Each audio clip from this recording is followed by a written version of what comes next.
Hello दोस्तों, आज की ब्रेकिंग न्यूज, बड़ी खबरें, मुख्य समाचार और ताजा तरीन हेडलाइंस के साथ मैं गोपाल मिश्रा हाजिर हूं लेकर आज का अखबार। सुन लिया, समझो, पढ़ लिया। दोस्तों, आज तारीख है 8 जून 2020 और दिन है सोमवार।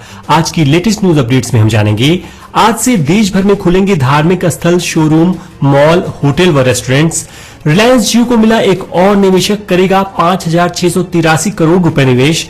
सैमी का आरोप, हैदराबाद फ्रेंचाइजी उन्हें कालू कहकर बुलाती थी। कांस फिल्म फेस्टिवल हुआ कोरोना वायरस महामारी के कारण स्थगित। और ऐसी ही तमाम बड़ी खबरों पर डालेंगे नजर। तो चलिए फटाफट शुरुआत करते हैं आज के रोचक तथ्य के साथ। ए ब्लड ग्रुप वालों को कोरोना के संक्रमण का खतरा अधिक है। इनमें संक्रमण का स्तर गंभीर हो सकता है। यह दावा जर्मनी की कील यूनिवर्सिटी के शोधकर्ताओं ने किया है। उनका कहना है कि दूसरों के मुकाबले इनके संक्रमित होने का खतरा 6% तक ज्यादा है। शोधकर्ताओं का कहना है कि ए ग्रुप वालों में 50% तक ये आशंका है कि उन्हें ऑक्सीजन की अधिक जरूरत पड़ेगी या उन्हें वेंटिलेटर पर जाना पड़ सकता है। देश में कोरोना संक्रमितों की संख्या 2,50,000 को पार कर गई है। इस बीच आज सोमवार से पूरे देश में कोरोना महामारी के कारण पिछले 2 महीने से बंद सभी धार्मिक स्थल, शोरूम, मॉल्स, होटल्स व रेस्टोरेंट्स आदि सशर्त खुल जाएंगे। हालांकि कुछ जगहों पर अभी भी इसकी मनाही रहेगी। भारत में पिछले 6 दिन में 56,121 मरीज बढ़े हैं। अगर यही रफ्तार रही तो भारत अगले 4 दिन में ब्रिटेन को भी पीछे छोड़ देगा और दुनिया में 5वें नंबर पर आ जाएगा, क्योंकि पिछले 6 दिन से देश में औसतन 9,353 केस बढ़ रहे हैं। बीते 24 घंटे की बात करें तो इसमें 10,000 से अधिक केस सामने आए हैं और 287 लोगों की मौत हुई है। कुल मौतों का आंकड़ा अब 7,000 को भी पार कर गया है। उद्धव सरकार ने महाराष्ट्र की 60 जेलों में बंद 11,000 कैदियों को इमरजेंसी पेरोल पर छोड़ने का फैसला लिया है। 9,671 कैदी पहले ही छोड़े जा चुके हैं। कानपुर जिले के विद्युत कॉलोनी की एक गली में कोविड-19 संक्रमण के 60 मरीज सामने आए हैं। देश में संभवतः अपनी तरह का यह पहला मामला है। दुनिया में कोरोना वायरस से अब तक 4,02,686 लोगों की मौत हो चुकी है। संक्रमितों का आंकड़ा 70 लाख को पार कर गया है। अब तक 34,28,962 लोग स्वस्थ हुए हैं। अमेरिका में 24 घंटे में 22,836 नए मरीज मिले और 706 लोगों की जान गई। यहां मौतों का आंकड़ा अब 1,12,000 से भी अधिक हो गया है। वहीं संक्रमितों की कुल संख्या 20 लाख के करीब पहुंचने वाली है। ब्राजील के स्वास्थ्य मंत्रालय ने संक्रमितों की कुल संख्या और मौतों के आंकड़े जारी करना बंद कर दिया है। ब्रिटेन के प्रिंस विलियम कोरोना से जुड़ी समस्याओं का समाधान करने के लिए बनाए गए हेल्पलाइन में बतौर वॉलंटियर सेवाएं दे रहे हैं। ब्रिटेन में सरकार ने 15 जून से लोगों को चर्च में प्रेयर करने की इजाजत दे दी है। दक्षिण कोरिया में पिछले 24 घंटे में कोरोना के 57 नए मामले सामने आए हैं। पाकिस्तान में रविवार तक संक्रमितों की संख्या करीब 1 लाख पहुंच गई। यहाँ अब तक 2,000 से अधिक लोगों की मौत हो चुकी है और पिछले 24 घंटे में यहाँ लगभग 5,000 नए केसेस सामने आए हैं। आज का अखबार सुन रहे सभी श्रोताओं से मेरा निवेदन है कि रोज की बड़ी खबरों को एड फ्री फॉर्मेट में आप तक पहुंचाने के लिए हमारी टीम काफी मेहनत करती है। इसलिए प्लीज हमारे चैनल को फॉलो करें और नोटिफिकेशंस पाने के लिए बेल आइकन पर टैप कर दें। तो चलिए अब बढ़ते हैं अगली खबर की तरफ। सुरक्षा बलों ने रविवार को शोपियां के रेबन गांव में 5 आतंकवादियों को ढेर कर दिया। सुरक्षा बलों को इस इलाके में आतंकियों के छिपे होने की सूचना मिली थी। इसके बाद सुबह से ही सर्च ऑपरेशन शुरू किया गया। इस दौरान आतंकवादियों ने फायरिंग की और जवाबी कार्रवाई में 5 को ढेर कर दिया गया। मारे गए आतंकवादियों में पुलवामा और कुलगाम का हिजबुल कमांडर फारूक अहमद भट्ट उर्फ नाली भी शामिल था। भाजपा नेता और गृह मंत्री अमित शाह ने रविवार को बिहार में वर्चुअल रैली की। 35 मिनट के भाषण में उन्होंने कहा कि इंदिरा गांधी ने लोकतंत्र का गला घोटने की कोशिश की थी। इंदिरा अब नहीं है, लेकिन गरीबी वहीं की वहीं है। प्रधानमंत्री नरेंद्र मोदी जी जो कहते हैं वो करते हैं। गौरतलब है कि बिहार में इस साल के अंत में विधानसभा चुनाव होने हैं। पूर्वी लद्दाख में सेनाओं के बीच तनाव खत्म करने पर भारत और चीन के बीच शनिवार को लेफ्टिनेंट जनरल लेवल के सैन्य कमांडरों के बीच चर्चा हुई। रविवार को विदेश मंत्रालय ने इसकी जानकारी दी। मंत्रालय ने बताया कि अब चीन शांति से पूरे विवाद को सुलझाने के लिए तैयार है। दूसरी ओर चीनी मीडिया का भारत के खिलाफ जहर उगलना जारी है और साथ ही पीएलए का युद्धाभ्यास भी खबरों में है। गुजरात में 4 सीटों पर 19 जून को राज्यसभा चुनाव होने हैं। इससे पहले शुक्रवार को कांग्रेस के 3 विधायकों ने इस्तीफा दे दिया। इसके बाद पार्टी टूट के डर से सजग हो गई है।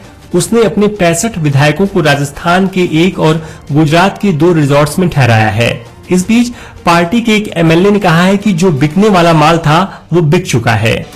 पेट्रोल और डीजल की कीमतों में रविवार को 83 दिन बाद 60 पैसे प्रति लीटर की बढ़ोतरी की गई। इसी के साथ सरकारी तेल कंपनियों ने ईंधन की कीमत में किए जाने वाले रोजाना बदलाव को दोबारा शुरू कर दिया। दिल्ली में पेट्रोल की कीमत 71 रुपए 26 पैसे से बढ़कर 71 रुपए 86 पैसे प्रति लीटर हो गई है। इसी तरह डीजल की कीमत 69 रुपए 39 पैसे से बढ़कर 69 रुपए 99 पैसे प्रति लीटर पहुंच गई है। इसी के साथ सरकारी तेल कंपनियों ने ईंधन की कीमत में किए जाने वाले रोजाना बदलाव को दोबारा शुरू कर दिया।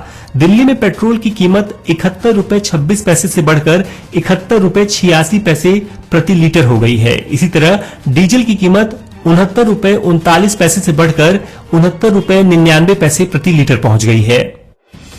अब सुनते हैं बिजनेस वर्ल्ड की latest news. Confederation of Indian industry CII के अध्यक्ष उदय कोटक ने शनिवार को कहा कि कोरोना वायरस महामारी ने नौकरी पेशा लोगों को बड़ा झटका दिया है। उन्होंने कहा कि कोरोना के कारण जिनकी नौकरी पर खतरा बना हुआ है और जिनकी सैलरी 25,000 से कम है, सरकार को उनको नकद पैसा देना चाहिए। मुकेश अंबानी को रिलायंस जियो का 7वां निवेशक मिल गया है। ADIA यानी अबू धाबी इन्वेस्टमेंट अथॉरिटी जियो प्लेटफॉर्म्स में 5,683 करोड़ रुपए का निवेश करेगी। पिछले 7 सप्ताह में जियो में अब तक कुल 97,885 करोड़ रुपए का निवेश किया जा चुका है। सड़क परिवहन एवं राजमार्ग मंत्रालय ने भारत स्टेज BS6 4 व्हीलर वाहनों के लिए विशेष पहचान को अनिवार्य कर दिया है। यह नियम 1 अक्टूबर 2020 से लागू होगा। BS6 4 व्हीलर की रजिस्ट्रेशन डिटेल्स या नंबर प्लेट के ऊपर एक हरी पट्टी लगाई जाएगी। इससे इन वाहनों की आसानी से पहचान हो सकेगी। यह नया नियम पेट्रोल, CNG और डीजल तीनों प्रकार के 4 व्हीलर्स पर लागू होगा। अब सुनते हैं खेल जगत के मुख्य समाचार। कोरोना वायरस के कारण प्रो कबड्डी लीग के आयोजन पर खतरा मंडरा रहा है। मौजूदा सीजन की शुरुआत जुलाई से होनी थी। अप्रैल में खिलाड़ियों का ऑक्शन होना था, लेकिन यह अब तक नहीं हो सका है। आयोजकों को टूर्नामेंट से हर साल लगभग 500 करोड़ रुपए का फायदा होता है। उन्हें यह राशि स्पॉन्सरशिप के रूप में मिलती है। आयरलैंड के मिक्स्ड मार्शल आर्ट्स MMA खिलाड़ी कोनोर मैकग्रेगर ने संन्यास की घोषणा कर दी है। यह 4 साल में तीसरा मौका है जब मैकग्रेगर ने खेल को अलविदा कहने की बात कही है। उन्होंने मां के साथ अपनी एक पुरानी तस्वीर ट्वीट करते हुए कहा, मैंने फाइटिंग से संन्यास लेने का फैसला लिया है। अद्भुत यादों के लिए आप सभी का शुक्रिया। अमेरिका में अश्वित जॉर्ज फ्लॉयड की मौत के बाद क्रिकेट में भी नस्ली भेदभाव के मामले सामने आ रहे हैं। ताजा विवाद IPL से जुड़ा है। वेस्टइंडीज के पूर्व कप्तान डैरेन सैमी ने IPL में रंगभेद का खुलासा किया है। सैमी ने आरोप लगाया है कि लीग में हैदराबाद फ्रेंचाइजी की ओर से खेलते वक्त उन्हें और श्रीलंका खिलाड़ी थिसारा परेरा को कालू कहकर पुकारा जाता था, जिसका मतलब उन्हें अब समझ में आया है और यह जानने के बाद वे काफी गुस्से में हैं। दोस्तों, आगे बढ़ने से पहले आपसे एक छोटी सी रिक्वेस्ट करना चाहूंगा कि आज का अखबार एक distraction free informative news show है, इसलिए प्लीज इसे अपने व्हाट्सएप ग्रुप्स में जरूर शेयर करें और हमें अधिक से अधिक लोगों तक पहुंचने में मदद करें। तो चलिए अब सुनते हैं मनोरंजन जगत की कुछ बड़ी खबरें। तापसी पन्नू बॉक्स ऑफिस पर पिछले 12 महीने की सबसे सफल एक्ट्रेस बन गई हैं। इस पीरियड में उनकी 5 फिल्में रिलीज हुई और रिपोर्ट्स की माने तो सभी ने सामूहिक रूप से 350 करोड़ रुपए से ज्यादा का कलेक्शन किया है। हालांकि तापसी खुद भी इस बात से अनजान थी। उन्होंने सोशल मीडिया पर इस पर हैरानी जाहिर की है।